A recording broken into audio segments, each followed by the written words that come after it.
Growing up, I thought every family worked the way mine did. Parents made demands, children complied without question, and money flowed upward regardless of who actually earned it.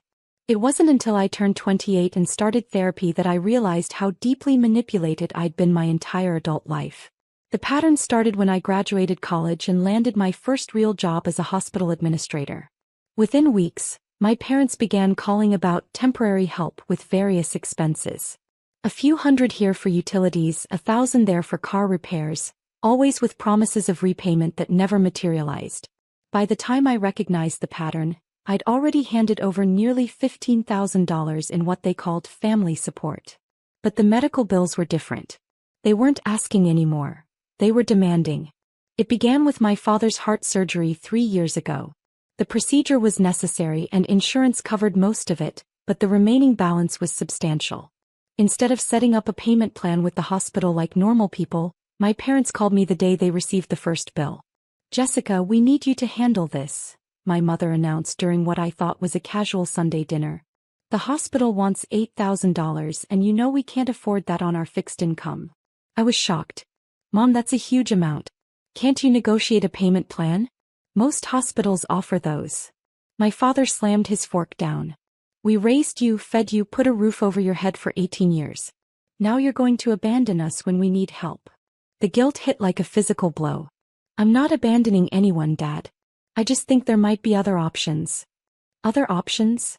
My mother's voice turned cold. "Like what? Letting your father's credit get ruined? Losing our house because we can't pay medical debt? Is that what you want?" I ended up writing the check that night, my hands shaking as I signed away nearly a quarter of my savings account. They hugged me afterward, telling me what a good daughter I was, how proud they were of my success. The praise felt hollow, but I was too emotionally drained to analyze why. Over the next 6 months, more bills arrived. Physical therapy costs, specialist consultations, prescription copays, follow-up procedures. Each one came with the same expectation: Jessica would handle it. No discussion, no consideration of my own financial goals or limitations. Just the assumption that my paycheck existed to fund their medical expenses. When my mother was diagnosed with diabetes the following year, the demands escalated dramatically. Insulin costs, blood sugar monitoring supplies, dietary consultations, podiatry visits. Every aspect of her care became my financial responsibility. They'd stopped even pretending these were loans. The bills simply appeared in my mailbox, forwarded from their address with yellow sticky notes reading, "Please pay immediately," in my mother's handwriting. I started keeping detailed records partly out of professional habit and partly because the amounts were becoming impossible to track mentally. Spreadsheets showing dates, amounts, purposes, and running totals. By the end of year 2, I'd paid over $22,000 in medical expenses that weren't mine. My breaking point came during my father's second surgery last spring. The procedure was elective, a knee replacement that would improve his quality of life but wasn't medically urgent. When the hospital called to discuss pre-authorization and payment arrangements, my parents gave them my contact information as the responsible party. I was sitting in a budget meeting at work when my phone rang. "Miss Patterson? This is Financial Services at Methodist Hospital. We need to discuss payment arrangements for your father's upcoming knee replacement surgery." The confusion in the woman's voice when I explained I wasn't financially responsible for my father's medical care was mortifying. She'd been told I was handling all payments and had my credit card information on file for the $8,000 patient responsibility portion. That night, I confronted my parents about using my information without permission. The conversation revealed the depth of their manipulation and entitlement. "We didn't think you'd mind," my mother said casually, as if giving out someone else's financial information was perfectly normal. "You've been so good about helping with everything else. Mom, you can't just tell hospitals I'm paying for Dad's surgery without asking me first. That's not how this works." My father looked genuinely confused by my objection. "You make good money, Jessica. We don't. Simple math says you should handle this stuff." "It's not simple math, Dad. It's my money that I work for. I have my own expenses, my own financial goals." "Financial goals?" My mother laughed. "Like what? You don't have kids, your apartment rent is reasonable. What could you possibly need all that money for?" The dismissal of my autonomy was breathtaking. In their minds, My income existed solely to subsidize their lifestyle and medical care. My own needs, plans, or financial security were irrelevant considerations. I started researching my options that week. The internet was full of horror stories about adult children trapped in cycles of financial abuse by manipulative parents, but most advice focused on setting boundaries through conversation. My parents had already proven conversation was useless. They simply ignored anything they didn't want to hear. That's when I discovered financial elder abuse laws worked both ways. While most cases involved adult children exploiting elderly parents, the statutes also covered situations where elderly parents financially exploited their adult children through coercion, manipulation, or threats. I decided to document everything systematically. Every phone call got recorded using an app on my phone. Every text message was screenshot and saved. Every email was printed and filed. Every medical bill they forwarded to me was photocopied before payment. I created a timeline showing the escalation from occasional requests to systematic exploitation. The recordings were particularly damning. My parents had grown comfortable making threats because they assumed I'd never challenge them. Conversations like this became routine. "Jessica, we got another bill from the cardiologist. $1,500. Mom, I can't keep paying all these medical expenses. It's affecting my ability to save for my own future." "Your future? We gave you a future by raising you properly. This is how you repay us. By abandoning us when we're sick." "I'm not abandoning you. I'm asking you to take some responsibility for your own medical bills." "Fine. I guess we'll just have to tell everyone at church how selfish our daughter turned out to be. How we sacrificed everything to give her a good education, and now she won't help when we're old and sick." The guilt trips became increasingly elaborate and manipulative. Threats to cut contact, threats to disinherit me, threats to badmouth me to extended family and community members. They weaponized every childhood memory, every sacrifice they'd made, every dollar they'd spent on my upbringing. The breaking point came when my father's knee replacement was scheduled and they expected me to pay the entire $8,000 balance up front. I'd been saving for a house down payment for 3 years, and this single expense would wipe out most of my progress. When I hesitated, my mother escalated to threats I'd never heard before. "If you don't pay for your father's surgery, we'll have to cancel it. His knee will get worse and he'll end up in a wheelchair. Is that what you want? Your father disabled because his own daughter was too selfish to help." "Mom, Dad's knee replacement isn't emergency surgery. He can work with the hospital to set up a payment plan."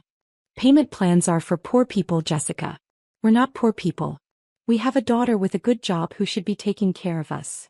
That phrase, "we have a daughter," like I was a financial asset they owned rather than a person with my own life and goals.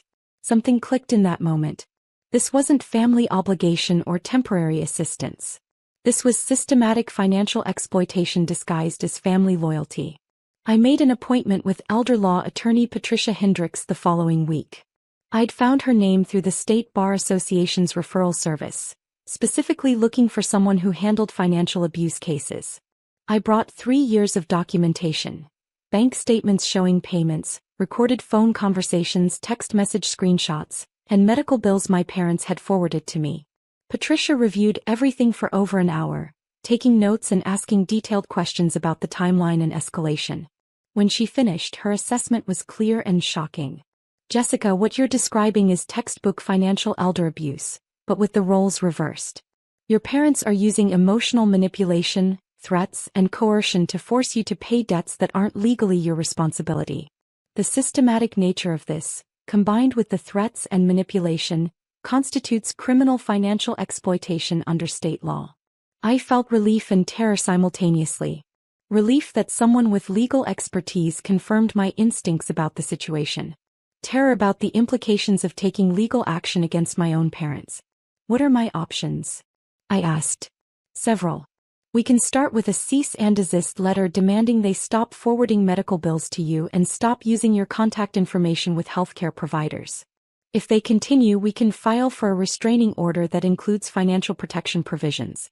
The recorded conversations where they threaten social retaliation if you don't pay their bills constitute coercion, which is a criminal offense."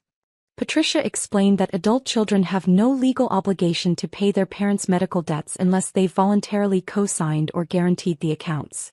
My parents had been exploiting my emotional attachment and social conditioning to extract money I wasn't required to provide.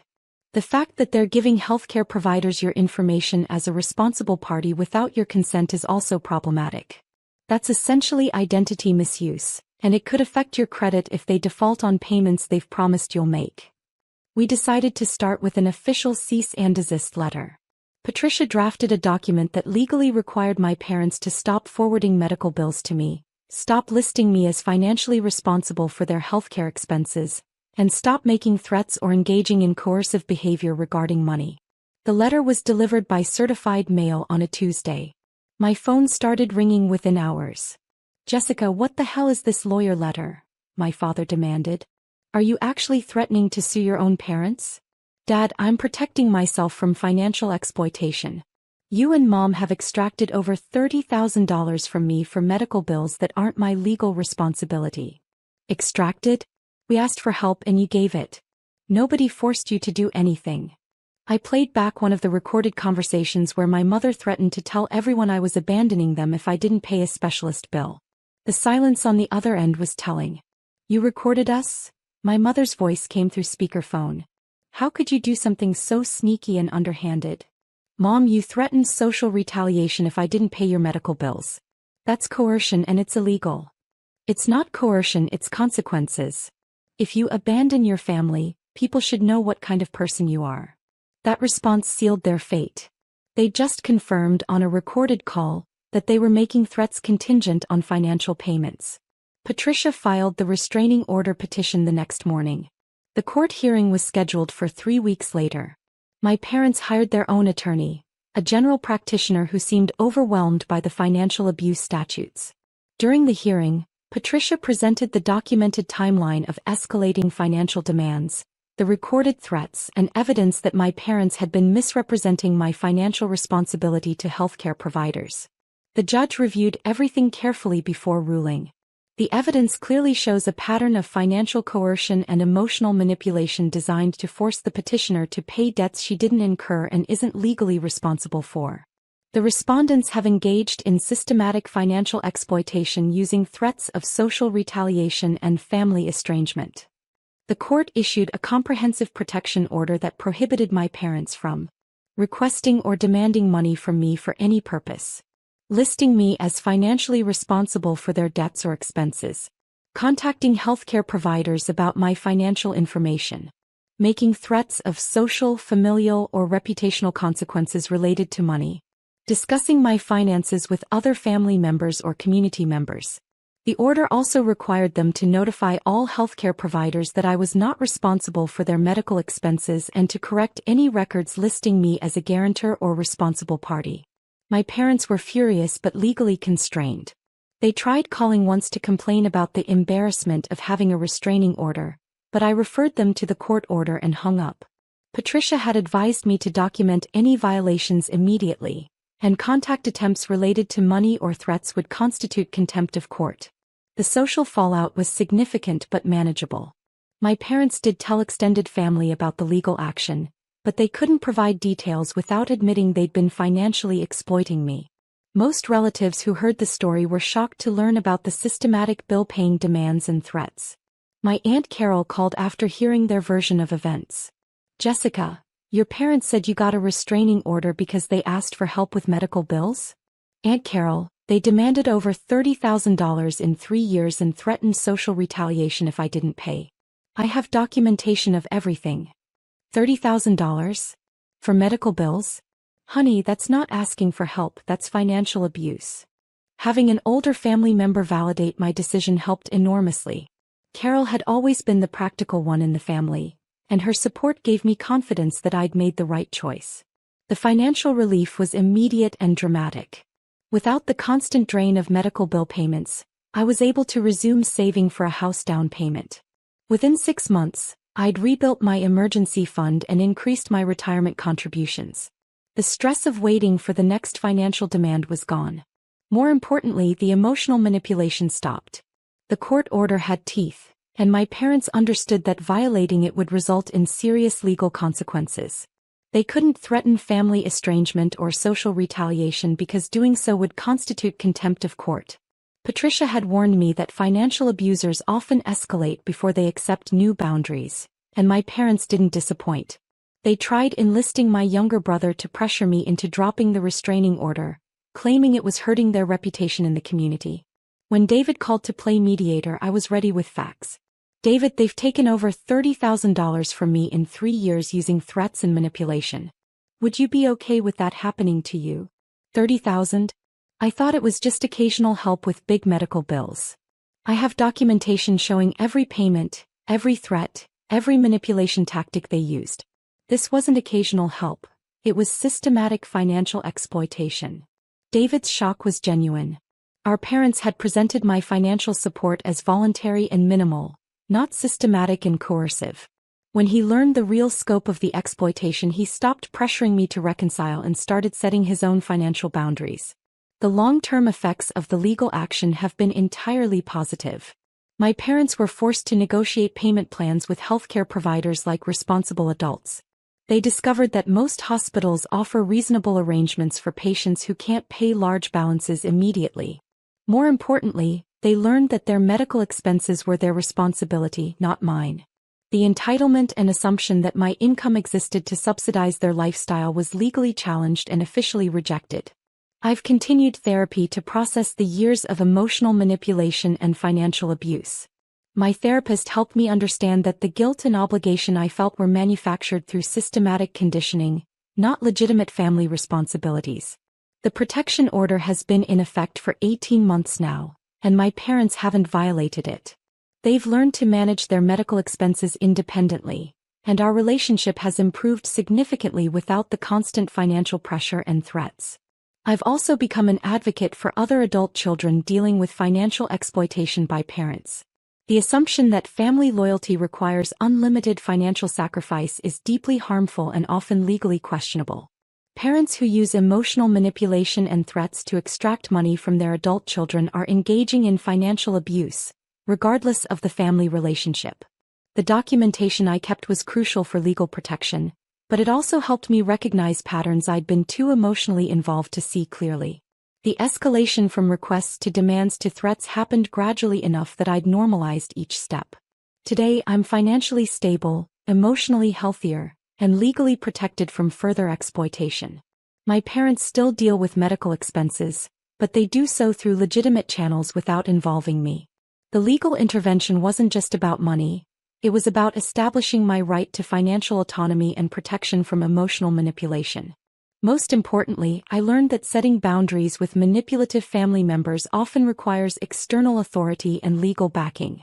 Some people simply won't respect personal boundaries until those boundaries are enforced by courts, law enforcement, or other official institutions. The financial elder abuse statutes that protected me exist because this type of exploitation is common and harmful. Adult children who find themselves pressured, threatened, or manipulated into paying their parents' bills should know that legal protection is available and effective. My relationship with my parents will never be the same, but it's healthier now because it's based on mutual respect rather than financial exploitation and emotional manipulation. Sometimes protecting yourself requires legal action even against family members, and that's not only acceptable, it's necessary. Hi, I'm Emma. Have you ever had someone you trusted completely shatter that trust in just 15 minutes? Because I never imagined my sister-in-law's obsession with my baby would lead to a police helicopter search and 3 families falling apart. Before I continue, please like and subscribe. 6 months ago, my life was picture perfect.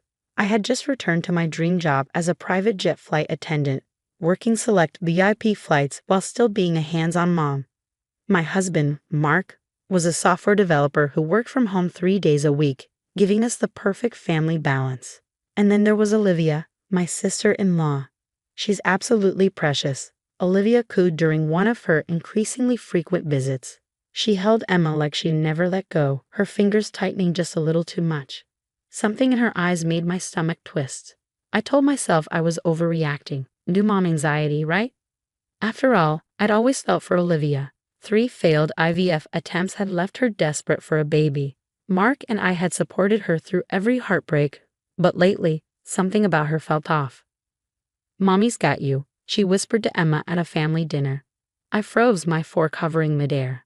"Olivia, I think you mean Auntie's got you, I corrected with a forced smile. The look she gave me could have frozen hell itself. Then she laughed, but it was hollow. Oh, right, silly me.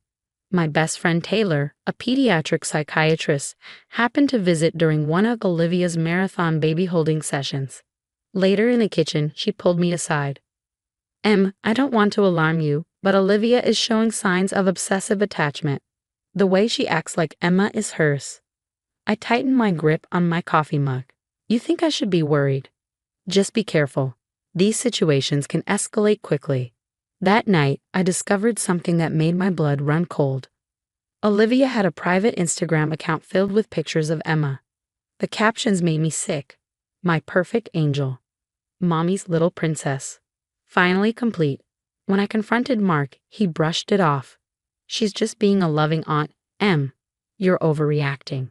The next morning, Olivia showed up unannounced. Let me watch Emma while you rest, she insisted, flashing a too bright smile. You look tired. Before I could refuse, Mark chimed in from his home office. That's thoughtful, Olivia. Em could use a break. I hesitated but relented, thinking I'd just take a quick shower. 15 minutes at most, Mark would be home. Nothing could happen in 15 minutes, right? I was wrong. The moment I stepped out of the shower, something felt off. The house was too quiet. No Emma's giggles. No Olivia's voice. Just silence. My stomach clenched. Olivia? Water dripped from my hair as I rushed down the hall, clutching my robe tighter. The nursery door was open. My heart stopped. Empty crib. Empty rocking chair. Emma's favorite stuffed giraffe. Gone. Panic surged through me. Mark? I screamed, sprinting to his office. He yanked off his headphones, startled. What's wrong? Olivia and Emma. My breath hitched. They're gone. Mark bolted up, rushing to check the house while I grabbed my phone. Olivia's number went straight to voicemail. Again and again. Her car's not in the driveway, Mark called out, his voice tight. My hands trembled as I stared at the empty crib. She took my baby. No diaper bag, I whispered, my voice cracking as my eyes landed on Emma's packed diaper bag, gone from its usual hook. Mark, check the garage camera. We had installed security cameras after a break-in last year. Now, as the footage loaded, my legs gave out beneath me. There she was, Olivia. Calm, methodical. Loading suitcases into her car, Emma strapped into a carrier against her chest. The timestamp, 17 minutes ago. Those weren't just shopping bags. My throat tightened. She planned this. Mark's phone buzzed. His mother's name flashed on the screen. He hesitated, then opened the message. Olivia has Emma safe. Don't let Em call the police. The baby needs a real mother. The words made my stomach churn. Call 911. I ordered, my voice dangerously calm. Em, wait, let me talk to my sister first. Call 911 or I will. Mark finally dialed, his hands shaking. Before the dispatcher could even speak, the doorbell rang. Taylor burst in, still in her hospital scrubs. I saw Olivia's car speeding past the hospital, she panted. She had Emma. I came straight here. The police arrived within minutes. I handed over the security footage, my fingers trembling as I scrolled through Olivia's Instagram page. The detective beside me frowned. Look at her recent follows, he muttered. Cabin rental companies. All in the mountains, all within the last week. Then Mark's phone rang again, his father. The detective gestured for speaker mode. Mark answered, his voice tight. Dad, where is Olivia? His father's voice was cold. She's doing what's best for Emma. Your wife is too focused on her career. A baby needs a real mother. A real mother. Fury roared through me. I snatched the phone. You helped her plan this. We did what was necessary, his father said flatly. Emma will thank us one day. The detective took the phone. Sir, you are now an accessory to kidnapping. We've traced this call. Units are on their way. Mark collapsed into a chair, his face ashen. I didn't know. I swear I didn't know. The evidence said otherwise. The detective rattled off Olivia's recent purchases, baby supplies, burner phones, cabin rentals, all on a credit card Mark had co-signed. His family hadn't just enabled her. They had funded this. Amber Alert is live, an officer announced. State police have roadblocks on all major highways north. Highway Patrol is launching their helicopter now. I stared at the last security image of my daughter, her tiny hands reaching toward the camera as Olivia drove away. The rage, the fear, it crystallized into something sharp, something unstoppable. Taylor, I turned to my friend. You've seen cases like this. Where would Olivia go? Taylor's eyes widened. Wait, didn't her therapist have a vacation cabin? The detective spun around. Where? As officers scrambled to trace the location, I made a silent bow. I would find my daughter. And Olivia was about to learn exactly what a real mother was capable of. The mountains, night had fallen when police cars roared up the winding mountain road, their sirens splitting the darkness. The detective's GPS beeped. We're closing in. Multiple vehicles at the property, the police helicopter radioed. Matching descriptions of Olivia's car and the grandparents' SUV. My grip tightened on the detective's seat.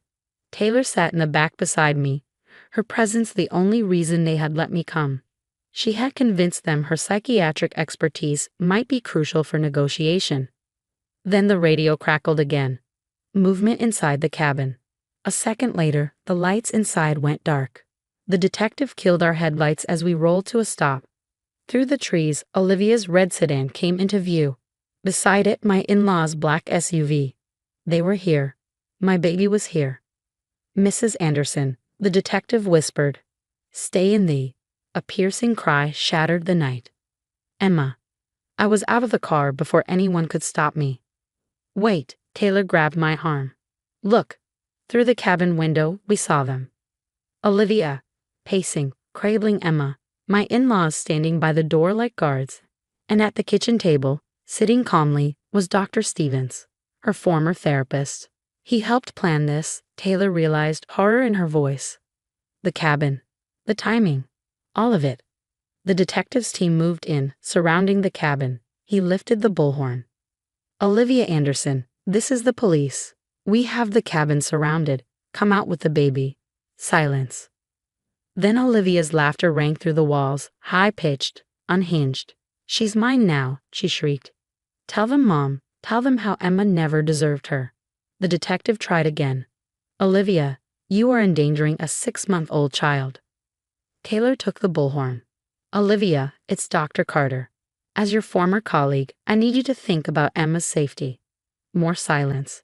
Then, Dr. Stevens moved toward the window, hands raised. Let me handle this, he called. I can talk her down. The detective scoffed. Like you've been handling it for months? Some doctor you are. The front door cracked open. My mother-in-law stepped out, hands raised. We were protecting Emma, she said. Emma deserves a real mother, not someone who's always flying around the world. By kidnapping her. The detective advanced, ma'am, on the ground. Now, everything happened at once. My father-in-law bolted, but officers tackled him. Dr. Stevens surrendered, already muttering about his lawyer. Inside the cabin, Olivia screamed. She's trying to climb out the back, an officer shouted. I ran, Taylor right behind me. We rounded the cabin just as Olivia emerged, Emma in her arms, making for the woods. Olivia, I yelled. Stop. She spun wildly, her eyes manic. She clutched Emma tighter. My crying daughter. She needs me, Olivia sobbed, tightening her grip on Emma. You don't love her like I do. You left her with me. You practically gave her to me. For 15 minutes, I choked out, my voice breaking, while my husband, your brother, was in the next room. Emma's cries grew louder, her tiny hands reaching for me. Her face was red, streaked with tears, her little body trembling in Olivia's arms. Look at her, Olivia, I pleaded. Look at how scared she is. Something flickered in Olivia's eyes. Doubt. This isn't love, Taylor said softly, inching closer. This is obsession. And you need help, Olivia. Real help. Not Dr. Stevens' twisted validation. Police stood ready, but they held back, letting Taylor work. Olivia's grip faltered slightly. I just wanted. I know, I whispered, but this isn't the way. Emma's next wail shattered something inside Olivia. Her knees buckled. She crumpled. And I lunged forward, ripping my daughter from her arms. Emma clung to me, her cries muffled against my shoulder. I held her tight, inhaling her baby scent, grounding myself in the warmth of her tiny body. The officers swarmed in, pinning Olivia's hands behind her back. As they led her away, her screams echoed through the trees. "It's over," Taylor murmured, wrapping her arms around me and Emma. But as I watched Mark's family being loaded into police cars, his parents in cuffs, Dr. Stevens reciting his rights, and Olivia's vacant, broken expression, I knew the truth. This wasn't the end. This was just the beginning. 3 months later, dawn broke over the courthouse steps, casting long shadows on the cold stone as I adjusted Emma's blanket against the autumn chill. Inside, justice awaited. Mark sat on the opposite side of the courtroom, his shoulders hunched, eyes fixed on the floor. The moment the bank statements surfaced, proof his parents had deposited money into Olivia's account the day before the kidnapping, his claims of innocence crumbled. The divorce papers were already filed. Then Olivia entered, shackled at the wrists, her designer clothes replaced by a drab prison jumpsuit. She looked smaller, hollowed out, defeated.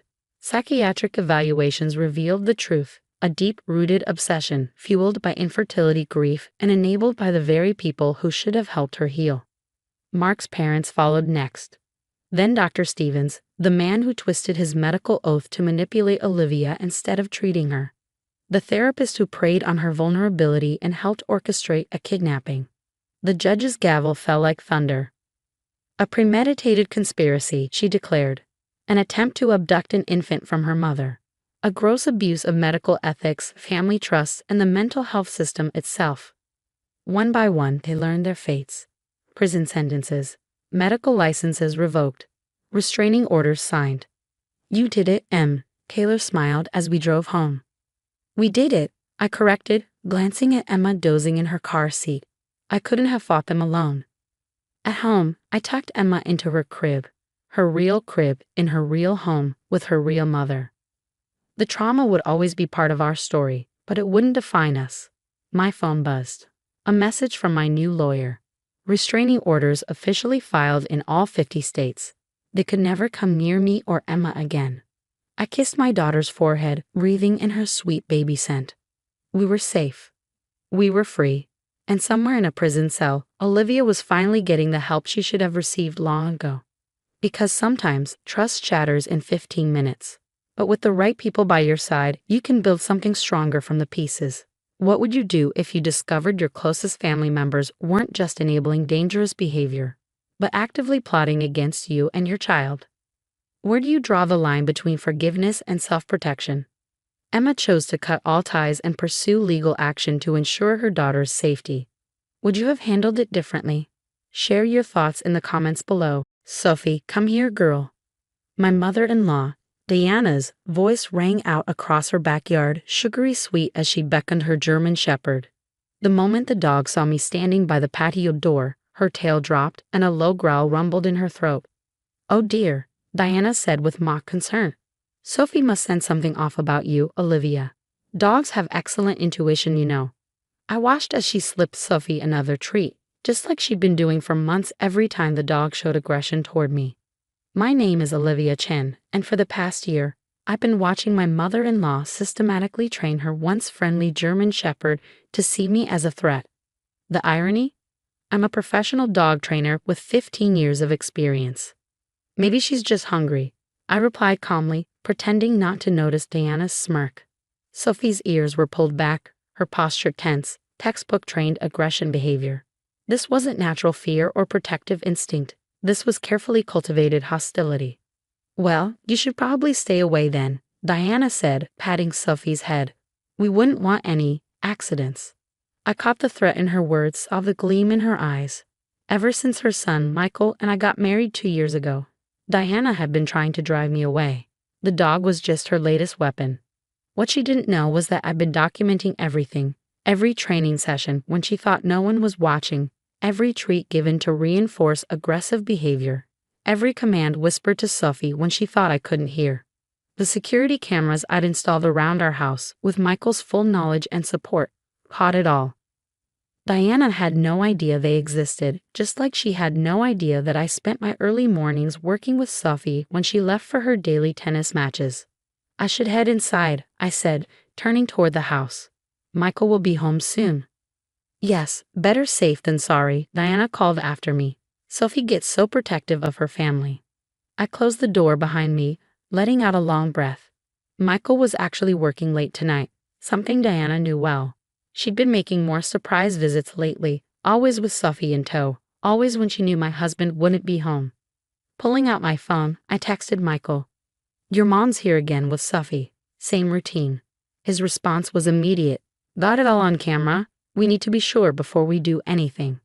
I smiled, thinking of the folder on my laptop labeled Project Sophie, 6 months of documented evidence, videos, vet reports confirming Sophie's dramatic behavioral changes, consultations with other trainers and animal behaviorists. Diana had chosen the wrong daughter-in-law to mess with. That evening, after Diana finally left, I sat at our kitchen island reviewing the latest footage.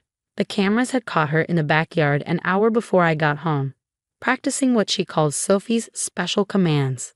My stomach turned as I watched her deliberately agitate the dog while showing her my photo. "Good girl," Diana's voice crackled through the speakers. "Remember who the bad one is. Remember who we need to protect Michael from." I thought about Sophie, the sweet-tempered dog I first met 2 years ago. She used to greet me with a wagging tail and excited kisses. Now she trembled with manufactured fear and aggression whenever I came near. What Diana was doing wasn't just cruel to me, it was abuse of an innocent animal. My phone buzzed with another text from Michael. "Mom just called, says Sophie sensed something dark about you again. Says we should be concerned." I typed back, "Time to move forward with the plan." 3 dots appeared, then, "Yes. I'll call Dr. Martinez tomorrow. Document everything 1 more week, then we act." Setting down my phone, I walked to the window. The security light illuminated our empty backyard, and I could hear Sophie barking in the distance at Diana's house next door. The sound was different now, stressed, anxious, nothing like her old happy bark. "Just 1 more week," I whispered, pressing my hand against the cool glass. Diana thought she was being clever, thought she was protecting her son from the woman who'd stolen him. She had no idea she was about to learn a harsh lesson about consequences. I pulled up the latest vet report on my laptop. Dr. Martinez had documented Sophie's increasing anxiety levels, the physical symptoms of stress, the behavioral changes consistent with negative reinforcement training. All of it pointed to the deliberate manipulation of the dog's natural temperament. Opening my Project Sophie folder, I added today's footage to the growing collection. One day soon, Diana would realize that in her attempt to use Sophie as a weapon against me, she'd given me everything I needed to prove exactly what kind of person she really was. And Sophie, she would finally get the help she needed to become herself again. I closed my laptop and headed upstairs to bed, leaving one security camera's light blinking steadily in the darkness. Just 1 more week of watching, waiting, and documenting. Then Diana would learn that sometimes, the most dangerous person isn't the one you're trying to hurt. It's the one who knows exactly how to prove what you've done. A week passed, filled with more of Diana's surprise visits and Sophie's increasingly concerning behavior. Each incident was meticulously documented, each interaction captured from multiple angles. On Sunday evening, everything changed. I was in our backyard, reviewing security camera footage on my tablet, when I heard Diana's familiar voice from her side of the fence. "Sophie, look who's there. Get her, protect us." The German Shepherd launched herself at the fence, snarling and barking with a ferocity that made my heart ache. This wasn't the same dog who used to share my lunch breaks and curl up at my feet during movie nights. "She really doesn't like you, does she?" Diana appeared at the fence gate, pleasure evident in her voice. "Maybe she's trying to tell us something." Before I could respond, Sophie broke free from Diana's loose grip on her collar. The gate wasn't properly latched. Knowing Diana, this was intentional. The dog charged into our yard, teeth bared. But instead of running, I stood my ground and spoke firmly. "Sophie, higher." The German Shepherd skidded to a halt, her aggressive posture melting away instantly. Her ears perked up at the familiar command, one we practiced countless times during our early morning sessions. "Plats," I commanded gently. Sophie immediately dropped into a down position, her tail wagging slightly. Diana's face contorted with shock and rage. "What did you do to my dog?" I pulled out my phone and press record, capturing her reaction. "I didn't do anything to Sophie. I just helped her remember who she really is." "Sophie, come," Diana shouted. The dog looked at her but didn't move, clearly conflicted between her recent training and her natural temperament. You see, Diana, I said, keeping my voice calm. I've been working with Sophie every morning while you're at tennis. Not teaching her aggression or fear, but helping her overcome what you've done to her. You had no right. Diana spat, her carefully maintained composure cracking. Actually, I had every right. As a certified dog trainer, I'm obligated to report animal abuse, including deliberately training a dog to be aggressive. I pulled up the footage on my tablet and turned it toward her. The screen showed her in her backyard, deliberately agitating Sophie while showing her my photos, rewarding aggressive behavior, and giving commands designed to trigger hostility. I have months of this, I continued, plus vet reports documenting Sophie's declining mental health, consultations with animal behaviorists, and testimony from other trainers who've reviewed the footage. Diana's face went pale. You've been spying on me? No, I've been protecting myself and Sophie. Dr. Martinez is expecting us tomorrow morning. She's already reviewed everything and agrees that Sophie needs to be removed from your care. You can't do this, Diana hissed. Michael will never allow it. Actually, Michael's voice came from behind me as he stepped out of the house. I'm the one who installed the security cameras. I've watched you try to turn our family dog into a weapon against my wife. It stops now. Sophie's tail started wagging faster at Michael's appearance. He'd been part of our early morning training sessions too, helping to reinforce positive behaviors and counteract his mother's influence. You chose the wrong person to target, Mom, Michael continued. Olivia isn't just my wife. She's one of the most respected dog trainers in the state. Did you really think she wouldn't notice what you were doing to Sophie, wouldn't know exactly how to document it? Diana's composure crumbled completely. I was protecting you.